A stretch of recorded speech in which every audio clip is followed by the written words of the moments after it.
বিসমিল্লাহির রহমানির রহিম। পরম করুণাময় মহান আল্লাহ তাআলার নামে শুরু করছি, যিনি অত্যন্ত মেহেরবান। প্রিয় দর্শক, পবিত্র ঈদুল আজহা, যেখানে সমর্থবান মুসলিমদের কুরবানি করাকে ওয়াজিব করা হয়েছে, তবে পূর্বের জামানায় এই কুরবানির প্রথা প্রচলিত ছিল না। আমাদের প্রিয় নবী হযরত মুহাম্মদ সাল্লাল্লাহু আলাইহি ওয়াসাল্লামের সময় থেকেই এই প্রথা চালু করা হয়েছে। তিনি বেশিরভাগ সময় ঈদের দিন দুইটি দুম্বা কোরবানি করতেন। একটি ছিল তার নিজের জন্য এবং অন্যটি ছিল তার উম্মতের জন্য। মূলত কুরবানি করার প্রচলন হযরত আদম আলাইহিস সালামের সময় থেকেই শুরু হয়। হযরত আদম আলাইহিস সালামের দুই পুত্র হাবিল এবং কাবিলের মাধ্যমে যখন একজন নারীকে বিবাহ করা নিয়ে বিবাদের সৃষ্টি হয়, তখন আল্লাহ সুবহানাহু ওয়া তাআলার পক্ষ থেকে হুকুম আসে তারা যেন দুজনেই কুরবানি করে। যার কুরবানি কবুল করা হবে তার সঙ্গে ওই নারীকে বিবাহ দেওয়া হবে। সেই সময়ে কুরবানির নিয়ম ছিল লোকেরা তাদের পশুকে কুরবানি দিয়ে একটি উঁচু জায়গায় রেখে দিত। এরপর আসমান থেকে একটি আগুনের গোলা এসে কুরবানি করা পশুটিকে পুড়িয়ে দিত।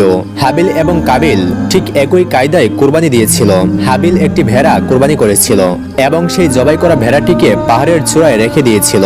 অতঃপর হাবিলের জবাই করা পশুটিকে একটি আগুনের গোলা এসে পুড়িয়ে দেয়, অর্থাৎ হযরত আদম আলাইহিস সালামের পুত্র হাবিলের কুরবানি কবুল হয়ে যায়। আর এটাই ছিল দুনিয়ার প্রথম কুরবানি। পবিত্র কোরআন শরীফে বহু জায়গায় কুরবানির সম্পর্কে অনেক আয়াত রয়েছে। আর এভাবেই হযরত ইসমাঈল আলাইহিস সালামের আগ পর্যন্ত অনেক আম্বিয়া কেরাম এই দুনিয়াতে এসেছেন। তাদের কওমের লোকেরাও কুরবানি করত, কিন্তু প্রত্যেক নবীর বেলায় ভিন্ন ভিন্ন নিয়ম ছিল। প্রিয় দর্শক, মহান আল্লাহ তাআলার প্রেরিত নবী এবং রাসূলদের মধ্যে অন্যতম গুরুত্বপূর্ণ নবী ছিলেন হযরত ইব্রাহিম আলাইহিস সালাম। হযরত ইব্রাহিম আলাইহিস সালামের সময় থেকেই বর্তমানে প্রচলিত এই কুরবানির প্রথা চালু হয়। হযরত ইব্রাহিম আলাইহিস সালাম কে ছিলেন, তার সময় থেকে কিভাবে কুরবানির প্রথা চালু করা হয়, চলুন আমরা এই বিষয়গুলো জেনে আসি। হযরত ইব্রাহিম আলাইহিস সালাম এমন একজন নবী ছিলেন যাকে অনেক ধর্মের মানুষেরাই নিজেদের নবী হিসেবে দাবি করে।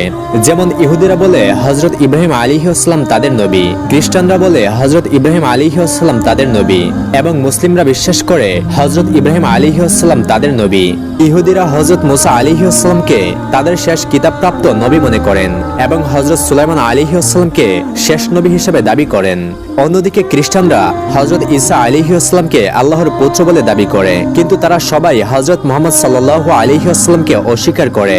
হযরত ইব্রাহিম আলাইহিস সালাম ছিলেন মহান আল্লাহ তাআলার বিশেষ অনুগ্রহপ্রাপ্ত নবী। হযরত ইব্রাহিম আলাইহিস সালামকে অভিশপ্ত নমরুদ জীবন্ত অবস্থায় আগুনে নিক্ষেপ করেছিল।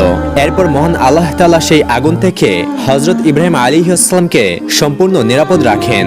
হযরত ইব্রাহিম আলাইহিস সালাম সম্পর্কে এই ঘটনা আমরা সকলেই জানি।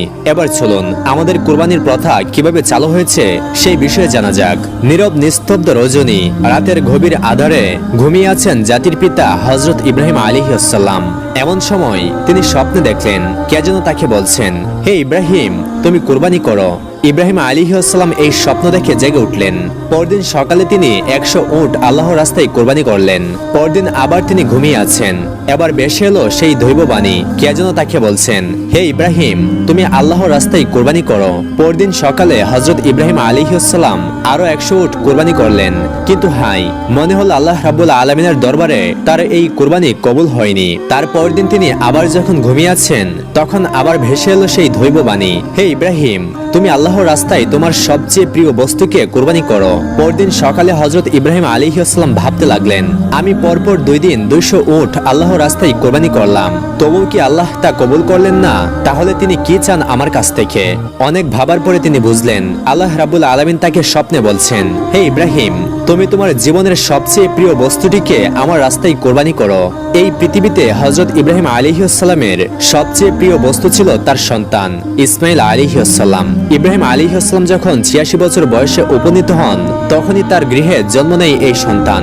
সুদীর্ঘ প্রতীক্ষার পর বার্ধক্যের সেই কঠিন সময়ে আল্লাহ তাকে এই পুত্রের মাধ্যমে আনন্দিত করেন। এই পুত্রই ছিল তার বংশধারার একমাত্র আশ্রয়, তার ভালোবাসা আর প্রেরণার ধন। কিন্তু আল্লাহ রাব্বুল আলামিন যখন তাকে এই প্রিয় সন্তানকে কুরবানি করার আদেশ দিলেন, তখন ইব্রাহিম আলাইহিস সালাম দৃঢ় সংকল্প নিয়ে মনে প্রাণে বললেন, যদি এটাই হয় আল্লাহর ইচ্ছা তবে আমি মোটেও পেছপা হব না।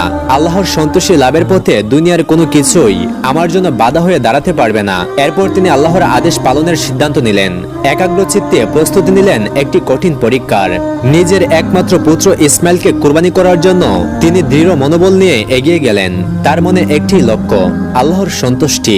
তিনি তার প্রিয় পুত্রকে ডেকে বললেন, ওহে বৎস, তুমি গোসল করে নাও, সুন্দর ও পরিচ্ছন্ন পোশাক পরিধান করো, আমি তোমাকে নিয়ে একটি দাওয়াতে যাব। শিশু ইসমাইল আলাইহিস সালাম ছোটবেলা থেকেই আত্মীয় স্বজন ও পিতার মহব্বত ছাড়াই লালিত পালিত হয়েছিলেন। ছোটবেলা থেকেই পিতা তার সঙ্গে ছিল না। যখন বালক ইসমাইল আলাইহিস সালাম শুনলেন পিতা তাকে নিয়ে এক জায়গায় দাওয়াতে যাবেন, বালক ইসমাইলের মন আনন্দে নেচে উঠল।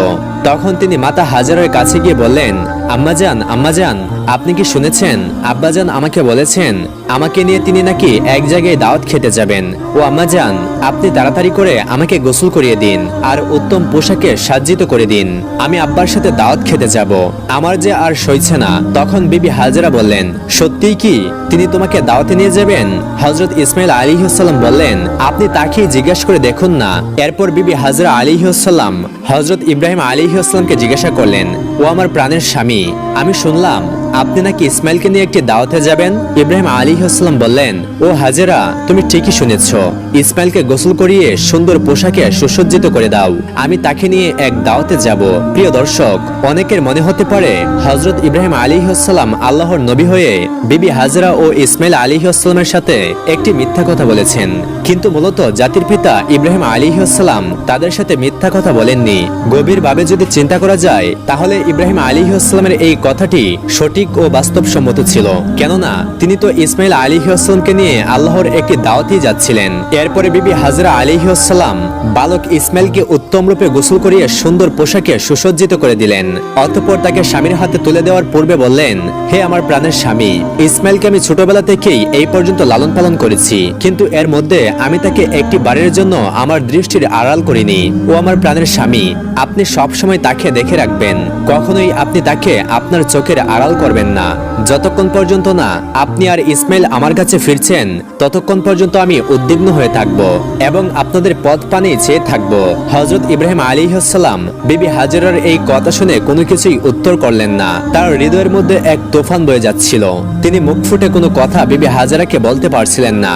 তার অশ্রু যেন দু চোখ দিয়ে বেরিয়ে আসতে চাচ্ছিল, কিন্তু তিনি তার চোখের অশ্রুগুলিকে আল্লাহ রাব্বুল আলামিনের মহব্বতের দাঁড়িয়ায় চাপা দিয়ে রেখেছিলেন।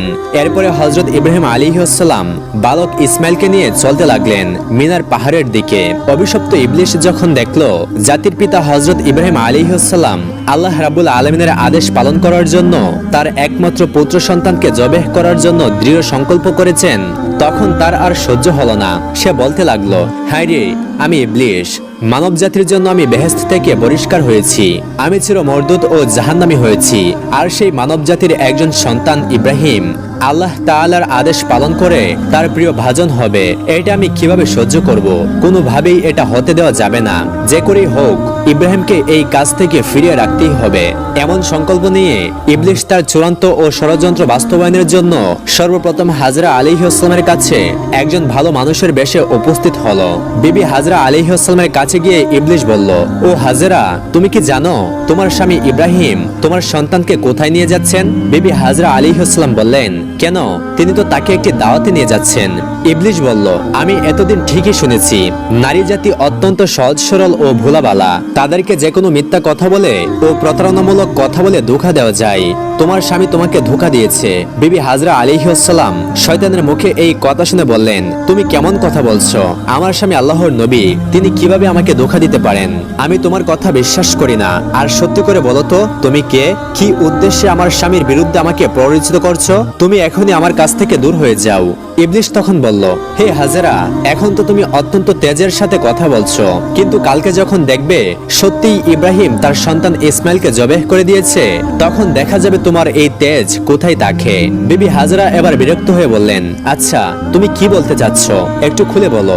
শয়তান বলল, আমি সে কথাই বলার জন্য তোমার কাছে এসেছি। বিবি হাজরা বললেন, তুমি কি আমাকে বোঝাতে পারো এর কি কোনো যুক্তি হয়? একজন পিতা কেন তার একমাত্র নিরপরাধ সন্তানকে জবেহ করবে? শয়তান বলল, ওহে হাজরা, ইব্রাহিম খামাখা ইসমাইলকে জবেহ করবে না। আল্লাহ রাব্বুল আলামিন তাকে নির্দেশ দিয়েছেন তিনি তিনি যেন ইসমাইলকে তার রাস্তায় জবেহ করেন। আর সে কারণেই ইব্রাহিম তোমার পুত্র ইসমাইলকে জবেহ করতে মিনার পাহাড়ে নিয়ে যাচ্ছে।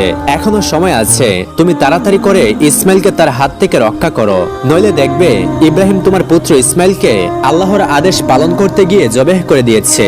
বিবি হাজরা এবার শয়তানের কথা শুনে বললেন, আল্লাহ রাব্বুল আলামিন দুনিয়ায় এতগুলি মানুষের মধ্য থেকে যদি আমার পুত্র ইসমাইলকে তার রাস্তায় জবেহ করার জন্য কবুল করে থাকেন, তাহলে এর চাইতে বড় সৌভাগ্যের বিষয় তো আমার জন্য আর কিছুই হতে পারে না। শুধু একজন ইসমাইল নয়, আল্লাহ রাব্বুল আলামিন যদি আমায় হাজার হাজার সন্তান দিতেন, আর সেই হাজার হাজার সন্তানকেও যদি আল্লাহর রাস্তায় কোরবানি করার জন্য আদেশ দিতেন, আমি খুশি মনে তাদের সকলকেই আল্লাহর রাস্তায় উৎসর্গ করে দিতাম। আমি বুঝতে পেরেছি তুমি মরদুদ, তুমি ইবলিশ, আর তুমি আমাকে ধোঁকা দিতে ও পরিচিত করতে এখানে এসেছো। আমি তোমার কাছ থেকে আল্লাহর আশ্রয় প্রার্থনা করছি। আউযু বিল্লাহি মিনাশ শাইতানির রাজিম, লা হাওলা ওয়ালা কুওয়াতা ইল্লা বিল্লাহিল আলিয়্যুল আযীম। ও ইবলিশ, তুমি এখনই আমার চোখের সামনে থেকে দূর হয়ে যাও। বিবি হাজরা আলাইহিস সালামের এই তেজদীপ্ত বক্তব্য শুনে ইবলিশ আর তার কাছে টিকতে পারল না। অতঃপর সে সেখান থেকে পাগলা কুকুরের মতো লেজ গুটিয়ে পালিয়ে গেল। ইবলিশ যখন দেখলো বিবি হাজরাকে ধোঁকা দিয়ে কোনো রকমই কাজ করা যাচ্ছে না, তখন সে চিন্তা করতে লাগলো, এবার যাই, বালক ইসমাইলকে গিয়ে এবার ধরি। হযরত ইসমাইল আলাইহিস সালাম ইব্রাহিম আলাইহিস সালামের পেছনে পেছনে চলছিলেন এবং তিনি কিছুটা পেছনেই ছিলেন। ইবলিশ তখন হযরত ইসমাইল আলাইহিস সালামকে হাতের ইশারায় ডেকে ইব্রাহিম আলাইহিস সালাম থেকে আরো একটু দূরে নিয়ে গেল। এরপর সে ইসমাইলকে বলল, ও হে ইসমাইল, তুমি কি জানো তোমার পিতা তোমাকে কোথায় নিয়ে যাচ্ছে? ইসমাইল আলাইহিস সালাম বললেন, কেন, দাওয়াত খেতে নিয়ে যাচ্ছে। ইবলিশ বলল, ও হে বালক, তুমি তো অত্যন্ত কচি ও ছোট, তোমার মন সাদাসিধে ও ভোলাবালা, তাই তোমার পিতা তোমাকে দাওয়াত খাওয়ার কথা বলে ধোঁকা দিয়েছে। ইসমাইল আলাইহিস সালাম বললেন, তুমি কেমন কথা বলছো? কেন আমার পিতা আমাকে ধোঁকা দিবে? আমি তার একমাত্র সন্তান, আর এতদিন পরে তিনি আমার সাথে দেখা করতে এসেছেন। ধোঁকা দেওয়ার তার কি উদ্দেশ্য হতে পারে? তখন ইবলিশ বলল, ওহে ইসমাইল, তুমি জেনে রাখো, তোমার পিতা তোমাকে দাওয়াত খাওয়ার কথা বলে ধোঁকা দিয়ে জবেহ করার জন্য নিয়ে যাচ্ছে। মিনার পাহাড়ে গিয়ে তিনি তোমাকে জবেহ করে দিবেন। ইসমাইল আলাইহিস সালাম বললেন, এটার কি কোনো যুক্তি হতে পারে? কোন পিতা তার একমাত্র সন্তানকে বিনা কারণে জবেহ করে দিবেন? ইবলিশ তখন বলল, ও ইসমাইল, তোমার পিতা বিনা কারণে তোমাকে জবেহ করবে না। আল্লাহ রাব্বুল আলামিন তাকে নির্দেশ দিয়েছেন তিনি যেন তোমাকে তার রাস্তায় কোরবানি করেন, আর আল্লাহর নির্দেশ পালন করার জন্যই তোমার পিতা তোমাকে মিনার পাহাড়ে জবেহ করার জন্য নিয়ে যাচ্ছেন। তখন ইসমাইল আলাইহিস সালাম বললেন, আল্লাহ রাব্বুল আলামিন এই দুনিয়াতে এত মানুষের মধ্য হতে যদি আমাকে তার রাস্তায় জবেহ করার জন্য কবুল করে থাকেন, তাহলে এর চেয়ে বড় সৌভাগ্যের ব্যাপার তো আমার জন্য আর কিছুই হতে পারে না। আমি বুঝতে পেরেছি তুমি ইবলিশ। ওহে ইবলিশ, তুমি জেনে রাখো, আল্লাহ রাব্বুল আলামিন যদি আমাকে লক্ষ কোটি জীবন দিতেন, আর সেই লক্ষ কোটি জীবনকেও আল্লাহ রাব্বুল আলামিন যদি তার রাস্তায় কোরবানি করার জন্য হুকুম দিতেন, তাহলে আমি প্রতিবারই আল্লাহর রাস্তায় কোরবানি হওয়ার জন্য প্রস্তুত থাকতাম। ওহে ইবলিশ, তুমি আমার কাছ থেকে এখনই দূর হয়ে যাও। আমি তোমার থেকে আল্লাহর কাছে আশ্রয় প্রার্থনা করছি। আউযু বিল্লাহি মিনাশ শাইতানির রাজিম। এরপর হযরত ইসমাইল আলাইহিস সালাম ইবলিশকে লক্ষ্য করে পাথর মারতে লাগলেন। ইসমাইল আলাইহিস সালামের এই স্মৃতিচারণ করে আজ পর্যন্ত হাজিরা হজে গিয়ে শয়তানকে পাথর মারে। এরপরে হযরত ইব্রাহিম আলাইহিস সালাম পুত্র ইসমাইলকে নিয়ে মিনা প্রান্তরে উপস্থিত হলেন। ইসমাইল আলাইহিস সালামকে জবেহ করার পূর্বে জাতির পিতা হযরত ইব্রাহিম আলাইহিস সালাম তার সাথে একটি পরামর্শ করে নিতে চাইলেন। কুরআনের ভাষায় ইব্রাহিম আলাইহিস সালামের সেই পরামর্শের বাক্যগুলি ছিল এইরূপ। অতঃপর ইব্রাহিম আলাইহিস সালাম বললেন, হে বৎস, আমি স্বপ্নে দেখেছি তোমাকে আমি জবেহ করছি, এখন তোমার অভিমত কি বলো? সে বলল, হে আমার পিতা, আপনি যা আদিষ্ট হয়েছেন তাই করুন। আল্লাহ ইচ্ছা করলে আপনি আমাকে ধৈর্যশীলদের অন্তর্ভুক্ত পাবেন। হযরত ইসমাইল আলাইহিস সালামের এইরূপ জবাব শুনে ইব্রাহিম আলাইহিস সালাম অত্যন্ত খুশি হলেন। অতঃপর হযরত ইসমাইল আলাইহিস সালাম তার পিতাকে লক্ষ্য করে বললেন, ওহে আব্বাজান, আপনি তো আমাকে জবেহ করে দিবেন, তার পূর্বে আমার কয়েকটি অনুরোধ রয়েছে, আপনি কি দয়া করে আমার সেই অনুরোধগুলি রক্ষা করবেন? ইব্রাহিম আলাইহিস সালাম বললেন, হে বৎস, তুমি তোমার আরজিগুলি পেশ করতে পারো, আমি সেগুলিকে যথাসাধ্য রক্ষা করার চেষ্টা করব। তখন হযরত ইসমাইল আলাইহিস সালাম বললেন, হে আব্বাজান, আমাকে জবেহ করার পূর্বে আমার হাত পা উত্তম রূপে বেঁধে নিবেন। দেখা যায় জবেহ করার সময় জীবজন্তুগুলি তাদের হাত পা ছড়াছড়ি করে, তেমনি ভাবে মৃত্যুর যন্ত্রণা সহ্য করতে না পেরে আমিও যদি আমার হাত পা ছড়াছড়ি করি আর তা যদি আপনার শরীরে লেগে যায়, এতে আমার বেয়াদবি হবে, আর আমি চাই না মৃত্যুর পূর্বে আমার পিতার সাথে বেয়াদবি করে মরতে। অতএব হে আব্বাজান, আপনি আমার এই অনুরোধ রক্ষা করবেন। দ্বিতীয়ত, আমাকে জবেহ করার সময় আপনি আপনার চক্ষু দুটি ভালোভাবে কাপড় দ্বারা বেঁধে নেবেন, কেননা জবেহ করার সময় যদি আপনার দৃষ্টি আমার চেহারায় পড়ে তাহলে আমার প্রতি আপনার দয়ার উদ্রেক হবে, যাতে আপনার জবেহের কাজে ব্যাঘাত সৃষ্টি হবে। আর আমি চাই না আমার চেহারার কারণে আপনি আল্লাহ রাব্বুল আলামিনের আদেশ পালন করতে কোনরূপ বাধার সম্মুখীন হন। তৃতীয়ত, আমার যে আবদার তা হলো কুরবানি করার পর যখন আপনি গৃহে প্রত্যাবর্তন করবেন তখন আমার রক্তমাখা জামা কাপড়গুলি আমার জনম দুঃখিনী আম্মার নিকট দিয়ে দিবেন এবং তাকে আমার সালাম জানাবেন এবং বলবেন যে তার এই ত্যাগের বিনিময়ে আমরা একত্রে বেহেশতে অবস্থান করতে পারবো। এবং তাকে আরো বলবেন যে আল্লাহ পাক তার নির্দেশ পালন করার যে তৌফিক আমাদেরকে দিয়েছেন তার জন্য তিনি যেন শুকরিয়া আদায় করেন এবং তিনি যেন আমার জন্য কোনরূপ দুঃখ প্রকাশ না করেন। পুত্রের মুখে এই কথাগুলি শ্রবণ করে হযরত ইব্রাহিম আলাইহিস সালাম অত্যন্ত সন্তুষ্ট হলেন। তিনি তার আস্তিনের নিচে পূর্বেই এক গাছের দড়ি এবং একখানা ছুরি লুকিয়ে রেখেছিলেন। অতঃপর তিনি সেই দড়ি বের করে হযরত ইসমাইল আলাইহিস সালামের হাত পা শক্তভাবে বেঁধে নিলেন। এরপরে তার চোখে একখানা কাপড় বেঁধে নিলেন। অতঃপর হযরত ইসমাইল আলাইহিস সালামকে জবেহ করার জন্য শুইয়ে দিলেন। জাতির পিতা হযরত ইব্রাহিম আলাইহিস সালাম তার হাতের ছুরি নিয়ে প্রস্তুত রয়েছেন। তিনি জবেহ করবেন তার একমাত্র সন্তান ইসমাইলকে। তিনি এর মাধ্যমে চাচ্ছেন আল্লাহর আদেশ পালন করতে।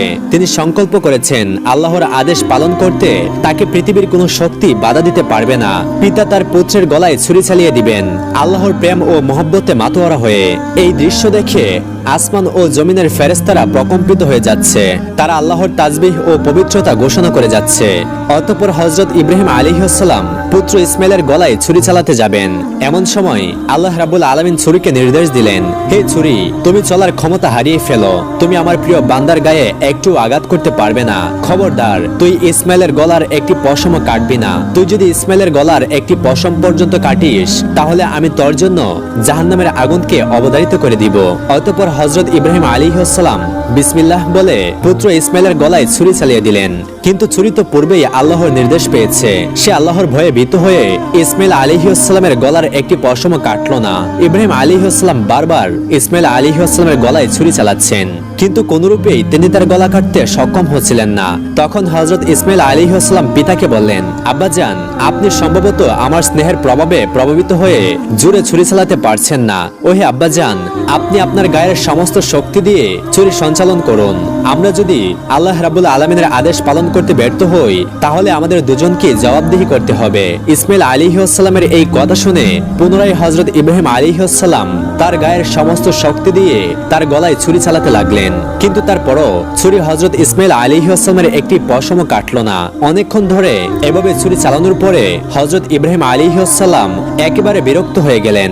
অতঃপর তিনি সেই ছুরিটিকে একদিকে নিক্ষেপ করলেন আর সেই ছুরিটি গিয়ে লাগলো একটি পাথরের গায়ে। সঙ্গে সঙ্গে সেই পাথরটি দ্বিখণ্ডিত হয়ে গেল। ইব্রাহিম আলাইহিস সালাম চোখ খুলে দেখলেন ছুরির আঘাতে পাথর দ্বিখণ্ডিত হয়ে গেছে। অতঃপর তিনি আবার ছুরিটাকে হাতে নিলেন। এরপর আল্লাহর নামে পুনরায় তিনি হযরত ইসমাইল আলাইহিস সালামের গলায় ছুরি চালাতে লাগলেন। এমন সময় আল্লাহ রাব্বুল আলামিন হযরত জিবরাইল আলাইহিস সালামকে হুকুম দিলেন, ও হে জিবরাইল, তুমি বেহেশত থেকে একটি দুম্বা নিয়ে যাও আর ইসমাইলকে সরিয়ে তার জায়গায় বেহেশতি দুম্বাটি রেখে দাও। অতঃপর হযরত জিবরাইল আলাইহিস সালাম চোখের পলকে বেহেশত থেকে একটি দুম্বা নিয়ে চলে এলেন। প্রিয় দর্শক, এখানে একটি কথা বলে রাখা ভালো, এই দুম্বাটি ছিল হযরত আদম আলাইহিস সালামের নেক সন্তান হাবিলের কুরবানিকৃত দুম্বা, যেটি আল্লাহ রাব্বুল আলামিন এতদিন বেহেশতে সংরক্ষণ করে রেখেছিলেন। অতঃপর হযরত জিবরাইল আলাইহিস সালাম ইসমাইল আলাইহিস সালামকে সরিয়ে ইব্রাহিম আলাইহিস সালামের ছুরির নিচে সেই বেহেশতের দুম্বাটি রেখে দিলেন আর ওদিকে ইব্রাহিম আলাইহিস সালাম ছুরি চালিয়ে দিলেন। আর সাথে সাথে বেহেশতের দুম্বাটি কুরবানি হয়ে গেল। কিন্তু ইব্রাহিম আলাইহিস সালাম মনে করলেন তার পুত্র ইসমাইলকে তিনি কুরবানি করে দিয়েছেন। কুরবানি সম্পূর্ণ হওয়ার সাথে সাথে ইব্রাহিম আলাইহিস সালাম বললেন, আলহামদুলিল্লাহ। অতঃপর তিনি তার চক্ষু খুলে দেখলেন ইসমাইল আলাইহিস সালাম তো তার পাশেই দাঁড়িয়ে রয়েছে। কুরবানি হয়ে গেছে একটি বেহেশতের দুম্বা। এই দৃশ্য দেখে ইব্রাহিম আলাইহিস সালাম আল্লাহর ফেরেশতা জিবরাইল আলাইহিস সালামকে জিজ্ঞাসা করলেন, হে ভাই জিবরাইল, আল্লাহ রাব্বুল আলামিন কি তবে আমার কুরবানি কবুল করেননি? কেন আমি আমার পুত্র ইসমাইলকে কুরবানি করতে সক্ষম হলাম না? হযরত জিবরাইল আলাইহিস সালাম বললেন, হে ইব্রাহিম, আল্লাহ তাআলা আপনার প্রতি সন্তুষ্ট হয়েছেন। আপনি তার নির্দেশ পালন করতে গিয়ে স্ত্রী ও পুত্রকে কুরবানি করতে উদ্যত হয়েছিলেন। আপনার পুত্র যেভাবে আল্লাহর নির্দেশ মান্য করে নিজ প্রাণ তার রাহে উৎসর্গ করতে প্রস্তুত হয়েছিল, তাতেই আল্লাহ সুবহানাহু ওয়া তাআলা আপনাদের পিতা ও পুত্রের উপর অত্যন্ত সন্তুষ্ট হয়েছেন। তিনি আপনাদের উভয়কে পরীক্ষা করছিলেন, আর আপনারা এই পরীক্ষায় উত্তীর্ণ হয়েছেন। তাই আল্লাহ রাব্বুল আলামিন আপনার উপর সন্তুষ্ট হয়ে বেহেশত থেকে একটি দুম্বা প্রেরণ করেছেন, আর সেই দুম্বাটিকেই আপনি কুরবানি করেছেন। হযরত জিবরাইল আলাইহিস সালামের মুখ থেকে এই কথা শ্রবণ করার পরে হযরত ইব্রাহিম আলাইহিস সালাম পুনরায় আল্লাহ রাব্বুল আলামিনের শুকরিয়া আদায় করলেন। আল্লাহ রাব্বুল আলামিন হযরত ইসমাইল আলাইহিস সালামকে কুরবানি দেওয়ার সর্বশেষ পরিস্থিতির উপর আলোকপাত করে আল কোরআনে উল্লেখ করেছেন। তারা যখন আল্লাহর অনুগত্য প্রকাশ করল এবং ইব্রাহিম আলাইহিস সালাম তার পুত্রকে জবেহ করার জন্য কাত করে শাহিত করলেন, তখনই আমি তাকে আহ্বান করে বললাম, হে ইব্রাহিম, তুমি তোমার স্বপ্নের আদেশ সত্যি পালন করলে। এভাবেই আমি সৎ কর্মপরায়ণদেরকে পুরস্কৃত করে থাকি। নিশ্চয়ই এটা ছিল এক স্পষ্ট পরীক্ষা, আর আমি তার পরিবর্তে এক হৃষ্টপুষ্ট জন্তু জবেহ করেছিলাম এবং আমি তা পরবর্তীদের জন্য নিদর্শন করে রেখেছি। ইব্রাহিমের উপর শান্তি বর্ষিত হোক। এভাবেই আমি সৎ কর্মপরায়ণদেরকে পুরস্কৃত করে থাকি। সূরাতুস সাফফাত আয়াত 103-110। প্রিয় দর্শক, এই ছিল হযরত ইব্রাহিম আলাইহিস সালাম কর্তৃক তার পুত্র ইসমাইল আলাইহিস সালামকে কুরবানি দেওয়ার কাহিনী। আল্লাহ রাব্বুল আলামিন জাতির পিতা হযরত ইব্রাহিম আলাইহিস সালামের এই ত্যাগ, তিতিক্ষা ও আল্লাহর প্রেম থেকে আমাদেরকেও শিক্ষা লাভ করার তৌফিক দান করুন। আমিন।